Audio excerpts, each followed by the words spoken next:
오늘 저는 사도행전 6장 1절에 또 15절의 말씀을 가지고 행정력을 뛰어넘는 그리스도의 복음의 말씀이라는 제목을 통하여 하나님의 말씀을 증거하고자 합니다. 현재 우리나라는 세계에서 가장 빠른 행정력을 가지고 있다고 합니다. 행정력은 행정이란 정치나 사물을 나타내기도 하고 그 나라의 입법과 사법을 제한 모든 행정을 말하기도 합니다. 우리는 동사무소나 구청에 가면요, 다른 나라에는 일주일, 한 달 걸리는 일을 하루 이틀 만에 신속하게 처리합니다. 동사무소에 가가지고 막 얘기하면 그것을 하루하루 들어줍니다. 대부분 전자 시스템으로 되어 있어 증명서를 발급받는 것도 빠르게 받을 수가 있습니다. 그러나 외국에서는 그렇지 못하다고 합니다. 그리고 집에서 인증서만 딱 있으면요, 프린터로 등본, 가족관계 증명서 다 뽑을 수가 있습니다.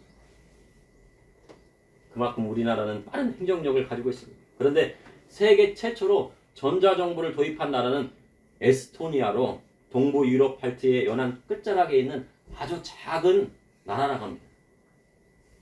에스토니아는 우리나라와 같이 지하자원이 없는 나라입니다. 그리고 우리나라처럼 수출로 먹고 사는 나라도 아닙니다. 수출도 안 되고 지하자원도 없습니다. 그래서 에스토니아는 나라의 모든 시스템을 디지털화 시킨 것입니다. 전산화 시켰어요. 그래서 세금 납부, 보건, 의료 시스템, 건강 정보들이 다 병원마다 공유가 됩니다. 그리고 거주나 선거까지 모두 디지털화를 시켜 관리를 하고 있다고 합니다. 그리고 이러한 것이 세계적인 추세입니다. 그런데 이러한 세계적인 추세 속에서도 선거만큼은 디지털화를 거부하는 나라가 있습니다. 우리의 이웃 나라는 대만인데, 올 대만 선거에서는 우리나라 과거 반장 선거처럼 선거가 끝난 후에 각 선거구마다 많은 사람들이 참관하는 곳에서 직접 개표를 합니다. 그 자리에서. 그리고 그 표가 하나하나를 다 사람들한테 확인시켜주고 그것을 바른 정자로 쓴 다음에 그것을 통합해서 해주면 이제 그 결과가 나오는 것입니다. 대만의 선거는 당일 투표만 인정이 되고 투표함도 중앙으로 움직이지 않고 투표한 그곳에도 바로 개봉하여 성교 걸마만 수호해버린 것입니다. 그러함에도 모든 개표는요, 딱 4시간 안에 다 끝난다는 거예요. 그래서 선거 결과에 의심하는 사람이 없다고 합니다. 이처럼 모든 것이 디지털하면 좋을 것 같지만 아날로그적으로 수동적으로 하면은 신뢰받는 제도도 있다는 것입니다. 일반 회사에도 행정력을 무엇보다 중요한 것으로 여깁니다. 대기업일수록 그 행정력이 빛이 납니다. 모든 것이 시스템화되어 일의 효율성을 높입니다. 그러나 중소기업은 대부분 이 일이 중업구구 형식으로 이루어지기도 합니다. 그래서 뛰어난 행정력이 거대한 기업체를 효율적으로 운영하기도 합니다. 나라 안에서 공공기관도 행정력이 아주 중요합니다. 행정력이 있어야 그 회사가 원활하게 돌아가고 국민이 불편함이 없기 때문입니다. 그러나 행정력이 빠르고 효율적이라고 다 좋은 것은 아니라고 합니다. 빠를수록 한번 오류가 날 때 어떻게 됩니까? 모든 것이 시스템이 마비가 됩니다. 그래서 지난번에 카톡도 한번 마비가 되었습니다.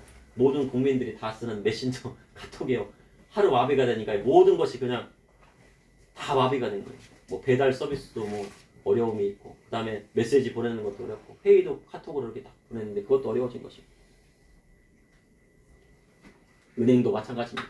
한번 오류가 나기 시작하면 모든 것이 마비되는 시스템이 되는 것입니다. 오늘 본문을 보니 초대교회 당시에 최고의 행정력을 가진 집사님이 있었습니다. 그 집사님이 누구였냐면요, 바로 스데반 집사님이었습니다. 왜 사도들은 스데반 집사님을 세웠을까요? 이 시대를 살아가는 저와 우리 성도님에게 하나님께서 하시는 말씀은 무엇인지 여러분과 함께 알아보자 합니다.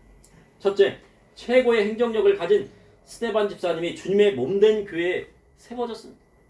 그러니까 일 잘하는 스데반 집사님이 교회에 세워진 것입니다. 오순절 성령 강림 사건을 통해 많은 사람이 예수님께로 돌아왔습니다. 주님의 말씀처럼 잃어버린 어린 양들이 돌아오자 예루살렘 교회에 성도들이 가득 찼습니다. 사도 바울이 다 기도만 하면 어떻게 됩니까? 안중뱅이가 일어나는 역사가 일어나요. 성령에 막 불이 떨어지고 마음이 뜨거워지고 막 그냥 병든 자들이 막 일어나고 막 그런 역사들이 사도행전에 일어났습니다. 베드로가 그리스도의 복음의 말씀을 전파하자 하루에 3,000명이 회개하고 세례받는 역사들이 일어났습니다. 그리고 신자의 수가 5,000명으로 늘어났습니다. 정말요, 그때는요, 회개하고 통에 자복하고요, 자신의 모든 죄들을 다 고백하고 왔던 성도들이 5,000명이라는 거예요. 장정만 5,000명이니까 며칠 만에 한 2만 명 정도의 성도들이 늘어난 겁니다. 그러니 예루살렘 교회가 단숨에 큰 교회로 성장했습니다. 그러나 초대교회는 지금의 대형 교회와는 많이 달랐습니다. 무엇이 달랐을까요? 교회가요? 무엇이 달랐을까요? 사도행전 2장 44절에서 45절을 보면 믿는 사람이 다 함께 있어 모든 물건을 서로 통용하고 또 재산과 소유를 팔아 각 사람의 필요에 따라 나눠주며 사도들로 말미암아 기사와 표적이 일어났습니다. 그래서 사람들이 두려워합니다. 그러자 믿는 사람이 다 함께 모였는데 서로의 물건을 어떻게 했습니까? 통용했어요. 서로 나누어 쓰고 그런 겁니다. 그리고 믿는 사람들이 다 함께 모였습니다. 그러니 부족한 것이 없습니다. 부자도 넘치지 않고 가난한 사람도 부족함이 없는 시대가 된 것입니다. 재산과 소유를 팔아 각 사람의 필요에 따라 나누어 주었습니다. 그러니 부자도 없고 가난한 사람도 없는 하나님 나라가 임하게 된 거예요.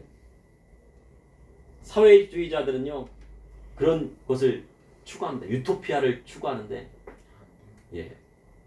그것이 현실로 이루려고 합니다. 그런데 그러한 현실이 이루어진 때가 언제였습니까? 초대교회 때였어요.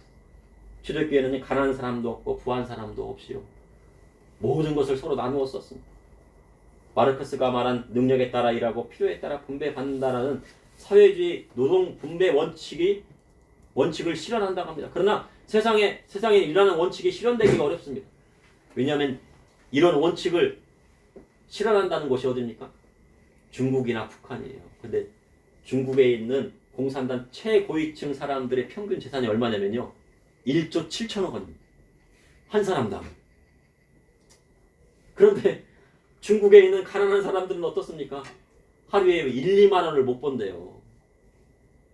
그러니까 한 달에 30만 원, 50만 원도 못 버는 사람들이 한 2억 명 정도가 된다는 거예요. 그러니까 그런 유토피아를 실현시킨다고 하는데 중국은 됩니까? 안 됩니까?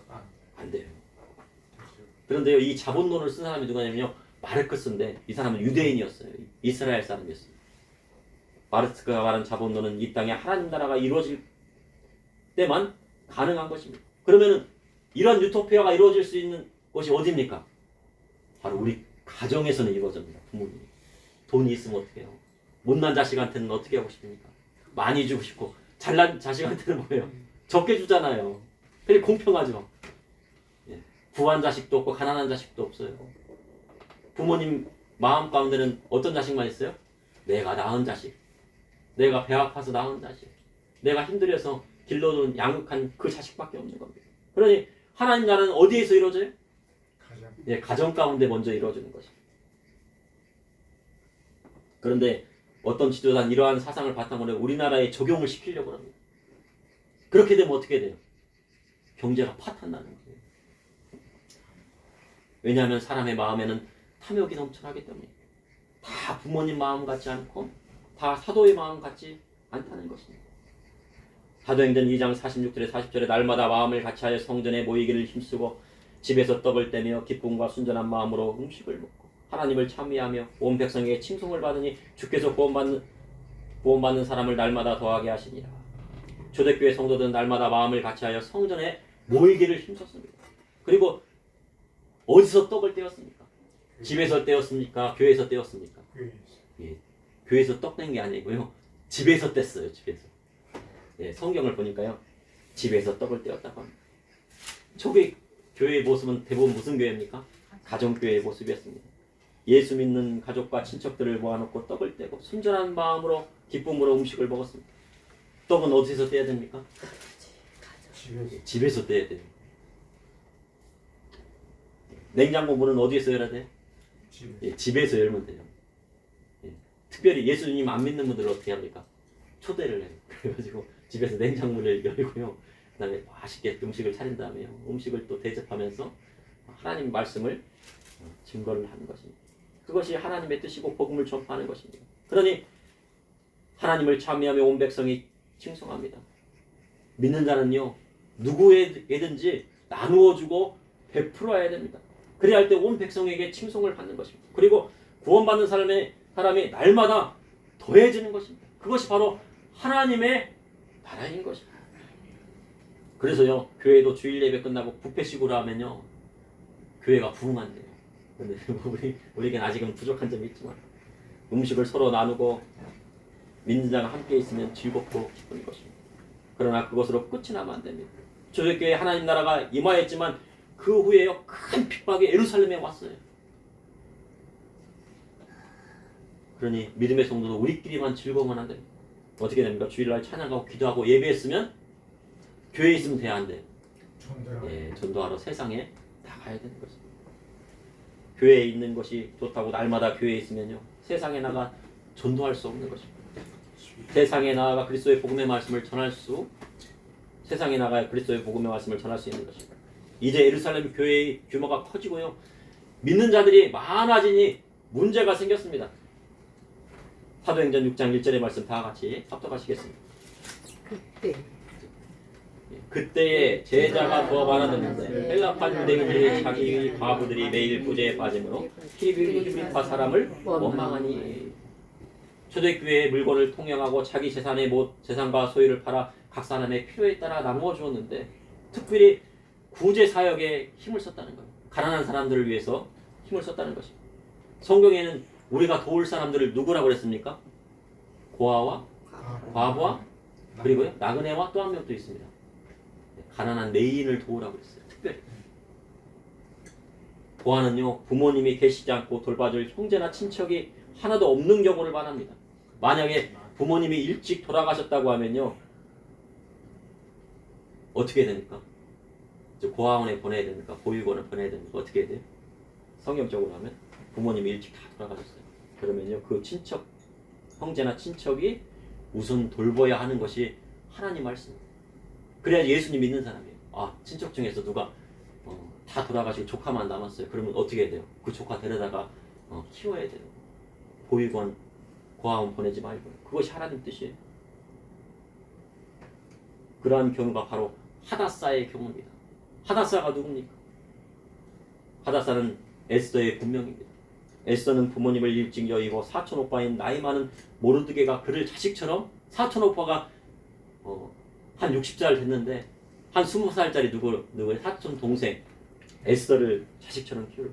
그래서 하나님께서 모르드게 에스더를 크게 쓰신 것입니다. 그리고 나그네가 있습니다. 나그네는 이방인을 말합니다.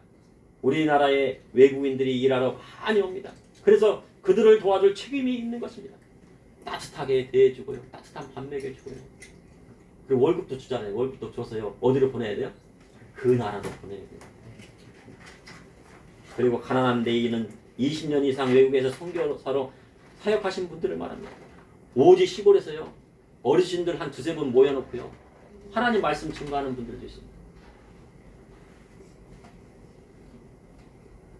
그렇게 사역하는 주의 종이 있습니다. 한 티베트 선교사님이 20년 동안 선교지에 있다가 추방을 당했어요. 중국 공산당에서요, 나가라고 하니 추방 당해가지고 비행기를 타고 한국 공항에 다 합쳤는데 황파래가 막 울리려는 거예요. 빰빠라밤 빰빰빰빰 그래서 막 했는데, 야, 하나님께서 나를 위해서 이제 나팔을 울려주시고, 그랬더니요, 누구를 위해서 울려줘요? 우리나라를 방문한 귀빈을 위해서 울리는 소리라는 거예요. 가난한 내인을 돕는 것이 우리의 사명입니다. 그리고 과부를 구제해야 됩니다. 과부. 무슨 과부요? 가난한 과부를 구제하라고 했어요. 그런데 남편이 없다고 다 과부가 아니에요. 성경이 말하는 참 과부는 뭐냐면요, 나이가 60 이상이 되어서는 안 됩니다. 60 이상이어야 됩니다. 이상이 되고, 참 과부가 되려면 60 이상이어야 되고, 한 남편의 아내였던 사람이었고, 선한 행실의 증거가 있어야 되고, 자녀를요, 하나님 말씀대로 잘 양육하고 있는 사람이어야 되고, 나그네를 또 대접하고 성도들의 발을 씻기며 환난당한 자를 구제하며 모든 선한 일을 쫓는 자입니다. 그러나 성경에는 젊은 과부는 거절하라고 하셨어요. 60 이하가 되면 어떻게 됩니까? 정욕으로 그리스도를 배반하여 시집가 버리기 때문에 도움은 안 된다고 나왔어요. 처음 믿음을 저버렸으니 심판을 받게 된다고 성경은 기록하고 있습니다. 근데 오늘 초대교회 성도님들이 드러나면서 히브리파에 속한 유대인들의 과부는 구제를 받는데 헬라파 유대인들에 속한 과부들은 거의 누락된 거예요. 예, 막 쌀을 이렇게 뭐 갖다 나눠줬는데 헬라파 유대인들의 과부는 그걸 받지 못한 거예요. 그러더니 헬라파 유대인들이 히브리파 사람들을 원망했다고 성경은 기록하고 있습니다. 이는 성도가 드러나면서 초대교회 행정력이 부족했기 때문에. 그래서 집사 7을 뽑는데 그 중에 스데반이 있었습니다. 둘째, 교회 행정력이 무너져도 그리스도의 복음의 말씀이 살아있으면 교회는 무너지지 않습니다. 12사도들이 모든 제자를 불러 말했습니다. 하나님 말씀을 전하는 것을 제쳐놓고요, 접대를 일삼는 것이 마땅하지 아니다라고요 결의를 냈어요. 주의 종이 제대로 하나님 말씀 전하지 않고요, 접대라는 거 뭡니까? 음식 봉사나 구제를 뜻하는 것이죠. 그래서 그 교회는 바로 서지 못합니다. 예수님께서도 음식 준비하는 마르다보다 말씀 듣는 마리아에게 더 좋은 것을 택하였다고 말씀하십니다. 교회는 음식을 나누는 것보다 더 중요한 것이 말씀을 나누는 것입니다. 그래서 봉사와 구제 일을 위하여 7 집사님을 뽑습니다.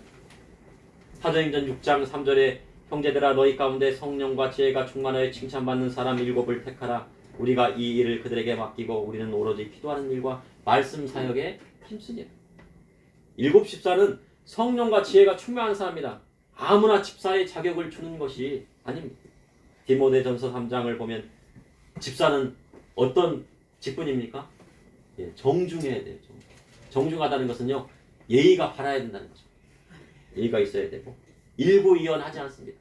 한 입으로 두 마르지 않아요. 그리고 술에 임박히지 않아야 됩니다. 그리고 더러운 일을 탐하지 않는 사람입니다. 깨끗한 양심을 가지고 한 아내의 남편으로 자녀와 자기 집을 잘 다스리는 자인 것입니다. 여자들도 이와 같이 성숙하고 모함하지 않고 절제하며 모든 일에 충성된 자이어야 한다고 합니다. 그래서 집사의 직분을 잘하는 자는 아름다운 지위와 그리스도 예수 안에서 믿음의 큰 담력을 얻은 사도 바울은 말씀하고 있습니다. 이렇게 7 집사님 중에서 첫 번째로 뽑힌 집사님이 누구입니까? 바로 스데반 집사님. 그래서 사도들이 이들에게 안수하여 집사직을 수행하게 한 것입니다. 12사도의 제자들은 기도와 말씀에 전념하고 행정은 7 집사가 도맡아 하니 하나님의 말씀이 완성하게 전파되고 예루살렘의 제자의 수가 많아지고 심지어 허다한 무리도 그리스도의 복음의 말씀에 복종하는 일이 생겼습니다. 그런데 스데반 집사님은 행정만 맡은 것이 아닙니다. 사도행전 6장 8절에 스데반은 의뢰와 권능이 충만하여 큰 기사와 표적을 민간에게 행하니 큰 기사와 표적이 사도들에게만 나타나지 않고 집사님에게 왜 나타났습니까? 집사님이 그리스도의 복음의 말씀대로 살았기 때문입니다. 스데반은 집사의 직무를 행하면 예수님 안에서 큰 담력을 얻은 것입니다. 그런데 디아스포라 자유민들이, 유대인들이 회당에 있었는데 어떤 사람들이 일어나서 논쟁을 합니다. 스데반이 지혜와 성령으로 말함으로 그들이 능히 당하지 못했다고 성경은 기록하고 있습니다. 그러니 그들이 사람을 매수하여 스데반이 모세와 하나님을 못 오겠다고 거짓 증언하여 백성과 장로와 서기관을 충동시켜 스데반을 공개로 끌고 가게 합니다. 그리고 제사장과 그 무리에게 신문을 받고 순교를 당했습니다. 그래서 스데반 집사님이요, 기독교에서 최초의 순교자는 바로 스데반 집사님. 교회가 세워진 지 최초로 순교당한 사람이 누굽니까? 바로 스데반 집사님. 그럼 왜 그들은 스데반 집사님을 먼저 죽였을까요? 이는요, 초대교회의 행정력을 마비시키기 위해서였습니다. 스데반을 죽이면 행정력이 마비되고 교회가 더 이상 커지지 않을 것이라 생각했기 때문입니다. 세상에는 전산 시스템이 마비되면 모든 행정이 마비됩니다. 은행도 전산이 마비되고 데이터가 모두 날아가면 끝이 나는 것입니다. 그래서 여러 곳에 서버를 두고요, 계속 저장합니다. 그러나 교회는 행정 시스템이 멈추어도 그리스도의 진리의 말씀은 멈출 수가 없다는 것입니다. 교회는 행정이 마비돼도 어떻게 됩니까? 하나님의 말씀은 살아있습니다. 셋째, 교회는 시스템 위에 있는 것이 아니라 예수님의 말씀에 서 있는 것입니다. 사도행전 6장 15절에 공회 중에 앉은 사람들이 다 스데반을 주목하여 보니 그 얼굴이 천사의 얼굴과 같더라. 공회는 바로 사내들인 공회를 말합니다. 공회에는 70명이 있었는데 대표 의장으로 제사장과 공회위원, 바리새인과 사두개인과 서기관과 장로들로 구성됩니다. 예수님께서도 공회에 잡혀 신문을 받으셨습니다. 그런데 그 자리에 스데반 집사님이 섰습니다. 그 70명의 공회원이 집사님을 보니 그 얼굴이 천사의 얼굴과 같이 빛이 났습니다. 그때 제사장이 이 모든 것이 사실이라고 묻습니다. 그런데 스데반 집사님이 변론을 했어요. 그래서 그 내용이 사도행전 7장의 말씀에 나오는데요. 아주 긴 설교예요. 52절까지의 설교입니다. 이 말씀은 사도행전 2장에 나오는 베드로의 설교보다 더 긴 설교입니다. 내용은 어떤 내용입니까? 모세의 오경에 대한 내용입니다. 베드로는 어부로 정규 교육 과정을 밟지 않았습니다. 그러나 스데반은 모세 오경에 대해 자세히 배운 사람이 틀림없습니다. 왜냐하면 7장에서 아브라함에서부터 이삭과 야곱과 그리고 애굽과 출애굽 사건과 모세 그리고 다윗과 솔로몬에 이르기까지 구약 성경을 인용하여서 자세히 설교하고 있기 때문에, 그리고 성경에서 오시리라 한 메시아를 너희들이 박해했을 뿐만 아니라 의인을 잡아주고 십자가에 못 박게 한 살인자가 되었다고 정확하게 말씀하고 있습니다. 그리고 천사가 전한 율법도 지키지 않았다고 말하였습니다. 그러니 스데반 집사님은 성경을 정확하게 아는 사람이었습니다. 말씀을 전하다 사람들이 마음에 찔려 그를 향하여 이를 갈았다고 성경은 기록하고 있습니다. 그때 스데반이 성령이 충만하여 하늘을 우러러보니 하나님의 영광과 및 예수님께서 하나님 우편에 서신 것을 보고 말하자 그들이 귀를 틀어막고 일제히 달려들어 성 밖으로 나아가 돌로 쳐 죽였습니다. 스데반이 부르짖어 주 예수여 내 영혼을 받으시옵소서. 주여 이 죄인을 그들에게 돌리지 마옵소서. 이 말을 하고 자니라. 성경은요, 스데반 집사님이 죽었다고 하는 것이 아니고 잔다고 말씀하고 있습니다. 네, 잔다. 성도들에게는 죽음이 없는 것입니다. 잠깐 자는 거예요. 잠깐 자면 어떻게 됩니까? 잠깐 자고 일어나면 어떻게 됩니까? 하나님의 나팔 소리가 울려서요. 먼저 죽은 자들이 어떻게 합니까? 먼저 일어나고 그 다음에 살아있는 자도 그들과 같이 하늘로 올려서 하나님 나라에 가서 천국 혼인잔치를 벌이게 되는 것입니다. 그날 위에 예루살렘 교회에 큰 박해가 일어나 성도들이 유대와 사마리아 모든 땅에 흩어져 다고 성경은 기록하고 있습니다. 예루살렘 교회는 스데반의 순교와 유대인의 박해로 인하여서 뿔뿔이 터지게 했습니다. 예루살렘 교회 최초에 순교한 이 스데반 집사님 이후로 어떻게 됩니까? 모든 교회가 다 흩어지게 됩니다. 뿔뿔이 흩어지게 됩니다. 그리고 모든 행정력은 잃게 되었습니다.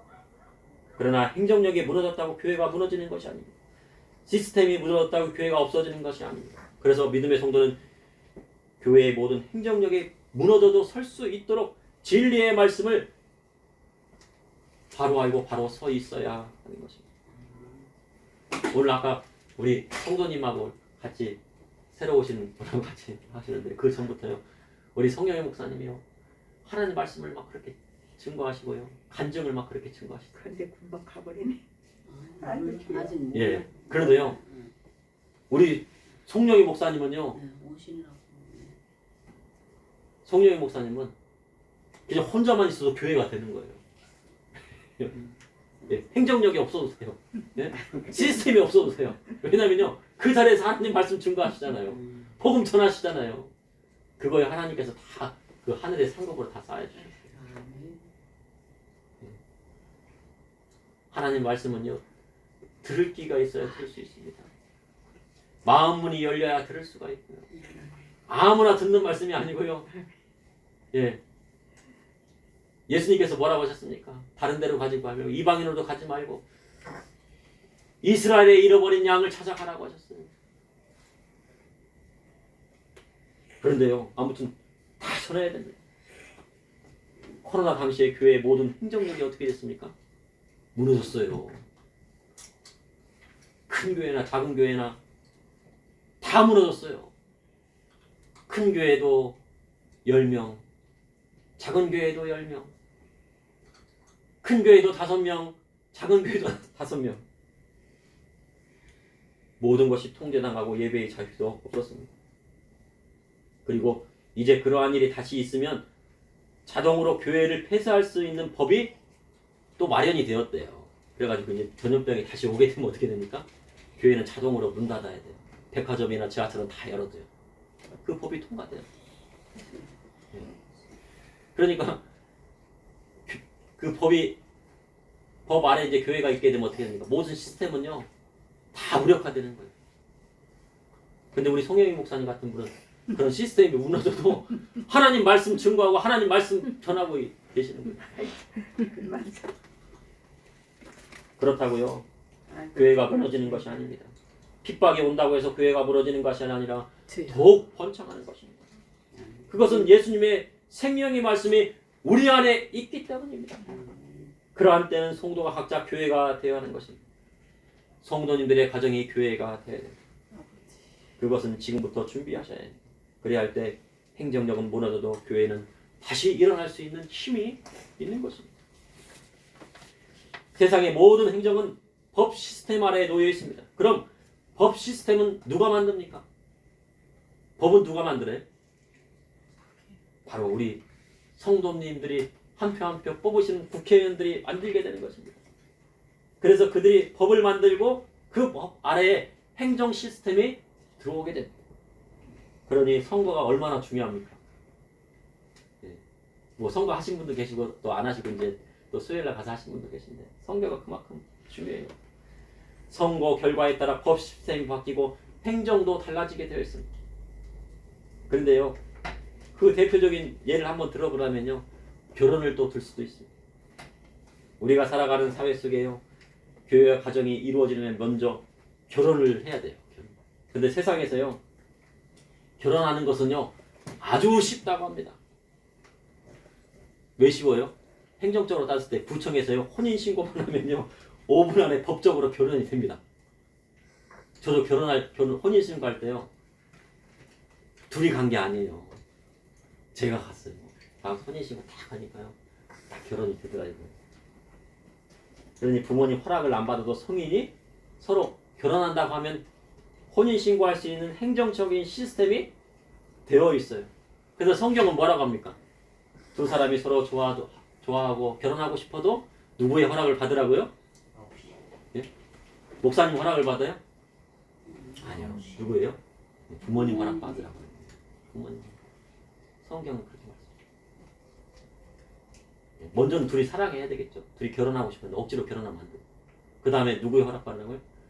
나를 낳아주시고 길러주신 부모님의 허락을 받아서 해서 결혼해야 행복하다고 성경은 기록하고 있어요. 그러니 세상 시스템과 성경이 말하는 시스템은 같습니까? 다릅니까? 네, 다릅니다. 세상은 법원에 가서 이혼 소송하면 갈라설 수 있다고 그래요.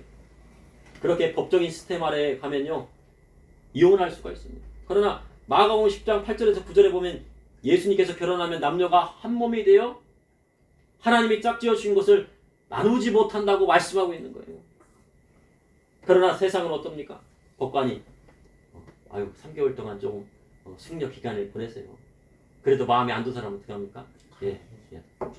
그래요. 두 사람 이혼했습니다. 법관이 이혼을 확정하면 한 몸을 나눌 수 있다고 합니다. 하나님은, 우리 주님은요, 결혼을 거룩해 하고 한 번 결혼하면 사람이 절대 나눌 수 없다고 말씀하고 있는 거예요. 그러니 세상 법 시스템과 성경의 시스템은 같습니까? 다릅니까? 달라요. 하나님 말씀입니다. 과거에 집안에서 누가 이혼하겠다고 하면요, 부끄러워서 말을 못 꺼냈다고 해요. 그리고 이혼했다고 하면 부끄러워서 말을 못 꺼냈다고 해요. 결혼할 때 많은 사람 앞에서요, 혼인 서약을 했기에 이혼하겠다고 하면 어떻게 합니까? 집안의 어른 앞에서 무릎을 꿇어야 돼요. 너 이리 와 해가지고 당장 혼인하고요. 혼줄이 난다면 어떻게 해요? 다시 살아야 했습니다. 그것이 성경적인 말씀입니다. 그러나 세상이 바뀌고 있어요. 이제 캐나다에서는요, 집에 있는 개에게도요, 상속해 줄 수 있어요. 그걸 법제화했어요. 내가 20억을 개에게 상속해 준다고 하면 그것이 법이 됐고요. 그리고 동물과 결혼할 수 있는 법이 됐대요. 동물과. 걔하고 내가 결혼하고 싶다 그러면요. 저기 신고하면 돼요. 그리고 결혼하면 어떻게 됩니까? 그 재산은 나중에 죽게 되면.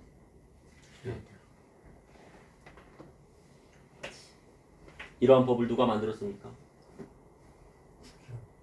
국회의원이 만들었죠.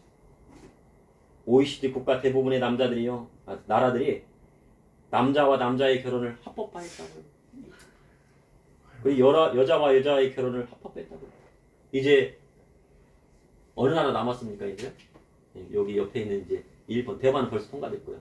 일본. 그리고 이제 우리나라는 우리 예수 믿는 사람 많잖아요. 그러니까 그건 안 된다. 그건 하나님 말씀에 위배된다. 그런데 그러한 법을 만들고 통과시킨 사람이 누구입니까? 누구예요?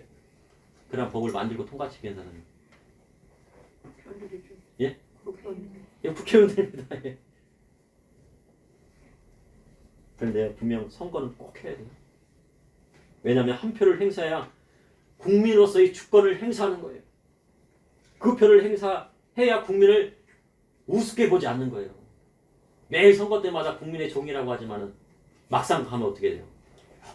예, 되면은요 보좌관 9명 막 데리고요 막 그냥 막 그 권력을 막 그냥 막 보잖아요. 그래서 믿음의 성도는 똑똑해져야 돼. 그래서 믿음의 성도는 세상 법 시스템에 묶여 있어서는 안 되는 것입니다. 그래야 신앙을 지킬 수 있을 때가 오게 되는 것입니다. 요한계시록의 말세의 짐승의 등에 올라탄 음료가 있습니다. 짐승은 무엇을 뜻한다고 성경학자들이 말해요? 10뿔은 뭡니까? 그 중에 뿔이 또 빠졌대요. 그게 뭐예요? 10나라를 뜻하다.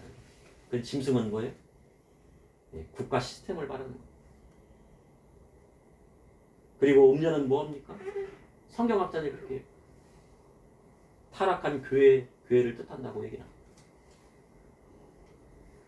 교회가요 세상과 같아지고 세상보다 더 타락하게 되면 짐승을 올라탄 교회가 된다는 것입니다. 근데 지금은 괜찮아요. 우리가 지금은 그래도 우리 성도님들이 선거도 잘하시고 또 그리고 교회가 자유롭게 예배할 수 있는 신앙의 자유도 있잖아요. 근데 성경은 적그리스도가 나타나 모든 것을 통제하는 시스템이 온다는 것입니다. 그래서 요즘은요 일론 머스크가 무엇을 시도하고 있습니까? 치매 노인 환자에게요 칩을 심고 있어요. 지금요.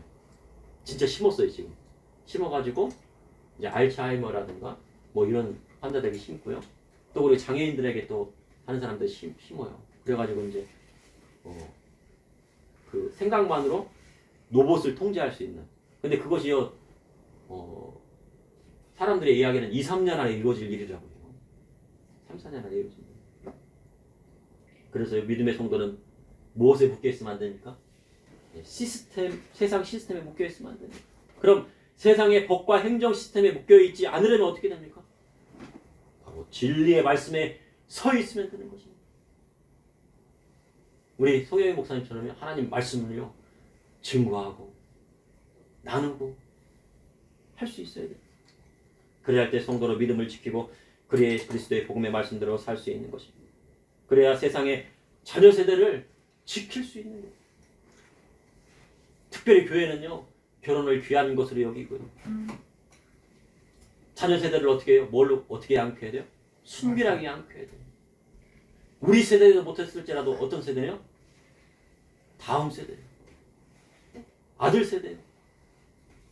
손자, 손녀의 세대는요 순결하게 신앙을 유지하고 결혼을 귀한 것으로 여기게 하고 하나님 말씀대로 나아갈 수 있도록 해야지 하나님 나라가 임하게 되는 거예요. 이번 총선의 결과가 어떻게 될지 저는 예측할 수가 없습니다. 예측하는 사람도 있더라고요. 31.3%를 정도가 이제 선거할 거라고 했는데 그걸 정확하게 맞추더라고요. 신기해요. 어떻게 31.3%를 만큼 선거한다고 했는데 그걸 어떻게 정확하게 맞춰요? 맞출 수 있는 한능이 얼마나 된다고 생각되십니까? 네? 이번에 선거를 31.3%인가 몇 프로를 한다고 누가 그러더라고요. 정치인 중에. 근데 31.3%를 31절 합성인가요? 그 숫자를 정확하게 맞출 수 있다는 것이 가능한 것입니까? 그러나 확실한 것은 시대가 지날수록 세상의 법과 행정 시스템으로 사람들이 더욱 갇히게 될 것이라는 것입니다. 그래야 할 때 믿음의 성도들은 더욱 하나님의 말씀을 의지해야 하는 것입니다. 그래야 할 때 이 나라에 희망이 있고 한국교회에 희망이 있고 믿음의 가정에 희망이 있는 것입니다. 그러므로 최고의 행정력을 가진 스데반 집사님이 주님의 몸된 교회에 세워졌습니다. 그러나 교회의 행정이 무너져도 그리스도의 복음의 말씀에 살아있으면 교회는 무너지는 것입니다. 그래서 교회는 시스템 위에 있는 것이 아니라 예수님의 말씀 위에 서 있어야 사명을 감당할 수 있는 것입니다. 그래서 우리 교회는요, 이렇게 교회를 하나 모였지만요, 우리 성도님 각자가 교회가 되시면 돼요. 오늘 제가 말씀을 준비하면서 오늘 새로 오신다고 하셨는데 이 말씀을 전해야 되나 말아야 되나 고민이 되더라고요. 이거 좀 어려운 말씀인데, 예? 믿음의 성도님들도 그 말씀 소화하기가 어렵고 저도 이 말씀 소화하기가 어렵습니다. 좀 쉬운 말씀 전하면 좋겠는데, 그리고 우리 담임 목사님도 그 영접기도 하려고요. 그 조영규 목사님 그것도 딱 준비하셔가지고 영접기도 딱 하셨는데, 그런데요, 복음은 누가 증거하는 거예요? 제가 여기서 이제 우리 성도님에게 말씀을 딱 드리면요, 세상에 나가셔갖고요 전하시는 거예요. 예, 아까 차 타기 전에 벌써 막 복음 전하고 계시더라고요. 간증해가지고 이 팔이 이렇게 굳어졌던 거 다 펴주시고, 그것이 하나님의 열매가 열리는 거죠. 하나님의 열매가 열리는 거죠. 그거 하나님께서요 다 기억하시고 하나님께서 축복 주시고. 잠시 기도하시겠습니다.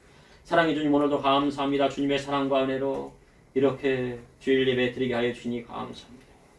아버지 하나님, 세상 시스템에 묶이게 하지 않게 하여 주시고 오직 하나님 진리의 말씀 안에서 묶이게 하여 주셔서 아버지 하나님, 주님 말씀대로 나아갈 수 있도록 인도하여 주시옵소서.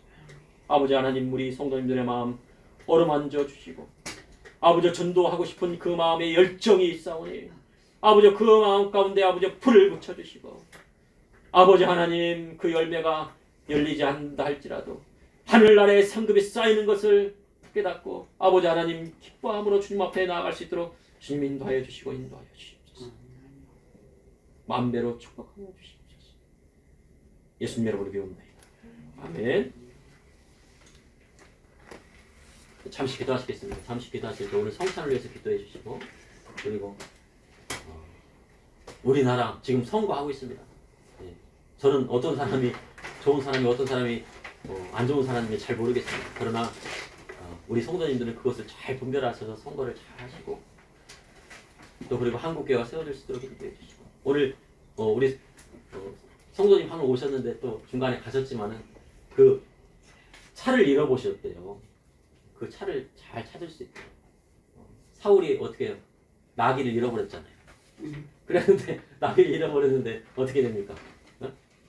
사무엘 선지자가 찾는다고 했습니까? 못 찾는다고 했습니까? 예, 찾는다고 했어. 찾았습니까? 못 찾았습니까? 찾게 해주세요. 교회 나오셨으니까 하나님 그 차도 찾게 해주시고, 예, 하나님 긍휼히 여겨주시고 마음도 열어주시고, 또 그리고 우리 송영희 목사님이 또 가셔가지고 복음 또 전하시면은 또 하나하나 싸가지고 예, 아직은 말씀 듣기가 어렵습니다. 예, 말씀 듣기 어렵죠. 앉아있기도 어렵죠. 예, 앉아있기도 어려워 그러니까요. 예, 그렇게 하시고 우리 성도님 가정 가운데요. 아까 말씀드렸잖아요. 우리 성도님의 가정에 손자 손녀들이 잘 돼야 돼요. 하나님 말씀 세상적으로 잘 되는 게 아니고 하나님 말씀적으로 잘 되면요 돼야 됩니다. 예, 그리고 물질적으로도 어렵지 않아야 되고요. 기도하시겠습니다. 주여, 주여, 주여, 주여, 주님 감사합니다. 아버지 하나님, 오늘 예배드릴 수 있도록 인도해 주시니 감사합니다. 아버지 하나님 감사합니다. 아버지 하나님, 예배할 수 있도록 인도해 주시니 주님의 사랑으로 함께해 주시니 감사합니다. 아버지 하나님 감사합니다. 주님의 은혜로 함께해 주시니 감사합니다. 아버지 하나님, 아버지여 그 영혼 주님께서 부르시고, 아버지 하나님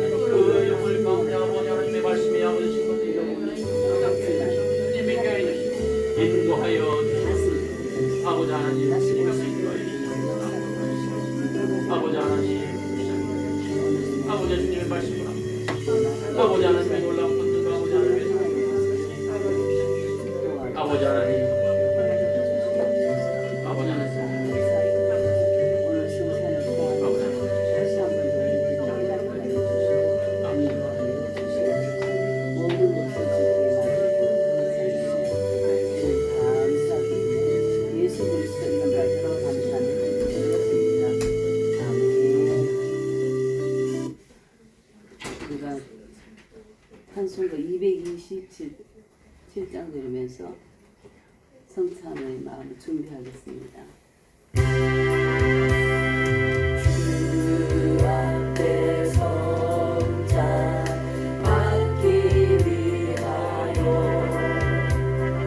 이 죄인 나이 나옵니다. 주 본도 믿고 열면 나오니 내 죄를 용서하여 주소서. 죄일로 나가 방황했으나 주 앞에 가리 돌아옵니다. 자녀될 자격 내게 없어도 주 나를 용납하여 주소서. 한 번만 주의 음성 들어도 그 말씀 내게 능력 되어서 이 세상 말이 유혹이기고 원수의 비방받게 됩니다. 오유한 주의 음성 듣고서 죄인은 와서 쉼 얻으며 성도들 함께 찬양하여서 베푸신 잔치 먹게 됩니다. 기도와 찬송 주께 드리고 주님의 떡과 잔을 받으니 내 맘에 주여 들어오셔서 그 말씀 따라 살게 하소서. 이 예식은 우리 주 예수 그리스도를 기념하여 그의 재림까지 그의 죽으심을 기억하는 예식이니 우리 모두는 감사함과 거룩함으로 정결함으로 참여하시기 바랍니다. 예수께서 이르시되 내가 진실로 진실로 너희에게 이르노니 인자의 살을 먹지 아니하고 인자의 피를 마시지 아니하며 너희 속에 생명이 없느니라. 내 살을 먹고 내 피를 마시는 자는 영생을 가졌고 마지막 날에 내가 그를 다시 살리리니 나의 삶은 참된 양식이요